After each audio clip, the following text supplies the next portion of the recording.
မင်္ဂလာပါဒီဗီဒီယိုထဲမှာအသက်69ကနေ86အထိ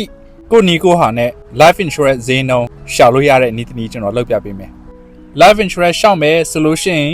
တွေးဖောက်စရာမလိုဘူး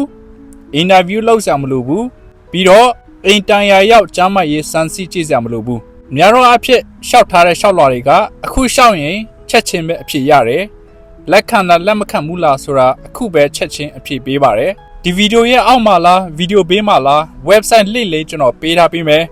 link လေးကိုနှိပ်မယ်ဆိုရင်ဒီနေရာရောက်မှာဖြစ်ပါတယ်ထားပါတော့ကျွန်တော်တို့အမေတယောက်ကအသက်80လောက်ရှိပြီ Arizona မှာနေတယ်ဆိုရင် Arizona ကိုရွေးလိုက်မယ်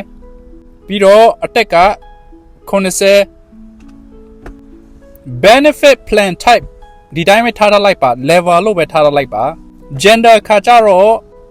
female ပေါ့နော်အမေအတွက်ဆိုတော့ tobacco use ဆိုတဲ့နေရာမှာတော့ no လို့ပဲအခုလောလောဆယ်ထားလိုက်ပါအကယ်၍များ2000တန် life insurance ဝယ်ပြီးရင်ဈေးနှုန်းဘယ်လောက်ရှိလဲသိချင်တယ်ဆိုရင်2000ကိုထည့်လိုက်ပါ calculate ဆိုတဲ့ခလုတ်လေးကိုနှိပ်လိုက်ပါဒီမှာကျွန်တော်တို့ဈေးနှုန်းသိမှာဖြစ်ပါတယ်ဒီဇာတ်ကိုဘာလဲပြန်ရမယ်ဆိုလို့ရှိရင် Arizona မှာနေတဲ့အသက်80အရွယ်အမျိုးသမီးတစ်ယောက်က2000တန် life insurance ယူမယ်ဆိုလို့ရှိရင်လစဉ်ကြေးက$103နဲ့28 cent ဆောင်ရပါတယ်